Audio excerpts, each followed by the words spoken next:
এসো হে বৈশাখ, এসো এসো।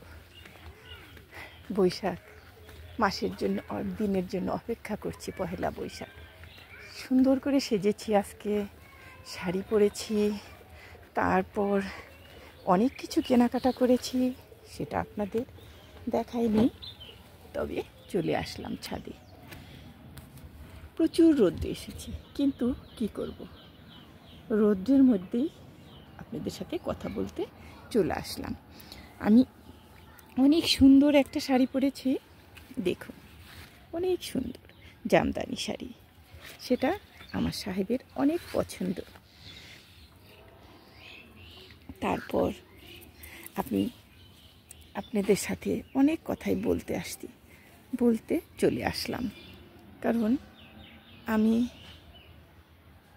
যেদিন আপনাদের সাথে আমার কথা হলো, সবার সাথেই হয়নি, আস্তে আস্তে হয়েছে।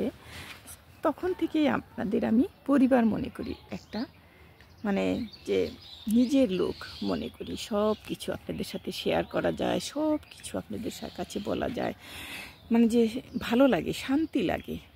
তার জন্য আজকে কিন্তু আমি সেজেছি, সেই জন্যে না, আগেই সেজেছি।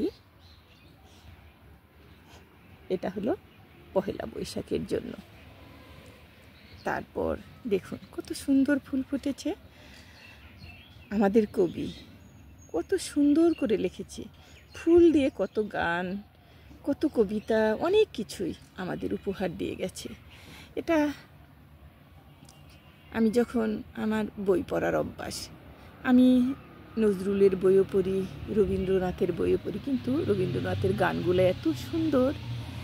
এসো হে বৈশাখ, এসো এসো, গানটা কত সুন্দর, সবার মুখে মানিয়ে যায়।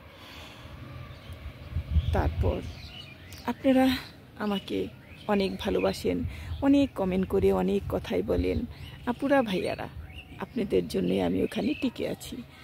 পাই বা না পাই সেটা বড় কথা না, কিন্তু আপনাদের সাথে কথা বললে আপনারা শেয়ার করেন, কমেন্ট করেন, আমিও করি, অনেক ভালো লাগে। ভাবতে যেন কেমন লাগে যদি বলি যে না আর করবো না, না না, তখন আপনাদের জন্য অনেক মায়া লাগে।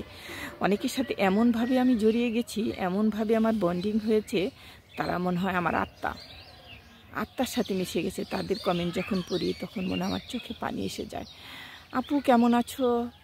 আপু, অনেকেই বলে আপু তুমি কি ভালো আছো? যে কি যে একটা মায়া, কি যে একটা, তাদের জন্য মনটা কাঁদে। যদি একটু দেখতে পারতাম, যদি একটু তাদের সাথে কথা বলতে পারতাম। অনেকেই বলি আপু আপনার বাড়ি কোথায়, আপনার বাড়ি। অনেকের কাছে আমি কমেন্টে বলে দেই যে এটা ভাবতে পারি যে আমি তো বাংলাদেশি, কিন্তু আপনারা কোথায় থেকে বলছেন, কোত্থেকে বলছেন। অনেকেই অনেক জায়গার থেকে বলে, ভারত থেকেও বলে। অনেক আপুরা কথায় সুন্দর করে গুছিয়ে বলে, আমার কাছে অনেক ভালো লাগে। এটা যেন বড় একটা পাওয়া। তারপরেও আমি কিন্তু সেজেছি। আমার চুড়ি নেই, চুড়ি কিনতে পারিনি, কারণ চুড়িটা মিলাতে পারিনি, তার জন্যেই কিনিনি। তারপর দেখি যাব কিনতে। আজকে শুধু কথা বলতেই আসছিলাম, কথা বলেই গেলাম। তারপর আপনাদের সাথে অন্যভাবে অন্য দিন শেয়ার করব। যেটাই বলি না কেন, অনেক কথাই হলো।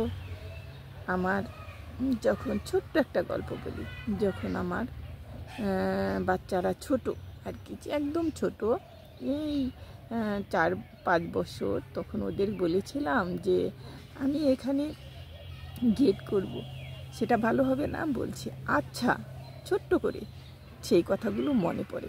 এখন তো ওরা বড় হয়ে গেছে, এখন তাদের কথার ঢংটাও বড় হয়ে গেছে, কিন্তু ওরা খুবই আমাকে সম্মান করে, খুব। প্রত্যেকটা কাজের সময়ই বলে আম্মু এটা করবে, আম্মু যেটা বলবে সেটাই হবে। এই কথাটা শুনে অনেক শান্তি লাগে। আমার সাহেবও এই কথাই বলে, তোমার আম্মু যেটা বলবে সেটাই হবে।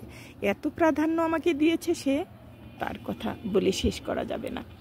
তবে আমি আমার যখন বোনাস বেতন পেয়েছিল, তখন আমি বলেছিলাম তাদের, ঈদের মধ্যে তোমাদের কাউকে কিছুই দিব না, এগুলো আমি শুধু কলাপসিবল গেট করব আর সামনের গ্রিলটা করব। ওরা বলেছিল আম্মু আচ্ছা আচ্ছা। এখন বলে অনেক সুন্দর করেছিল আম্মু, অনেক সুন্দর হয়েছিল, ঈদ তো চলে যাবে, কিন্তু আমাদের তো জিনিসটা রয়ে গেছে। আজকে এ পর্যন্তই থাক। ভালো থাকবেন, সুস্থ থাকবেন। এসো হে বৈশাখ, এসো এসো। আল্লাহ হাফেজ।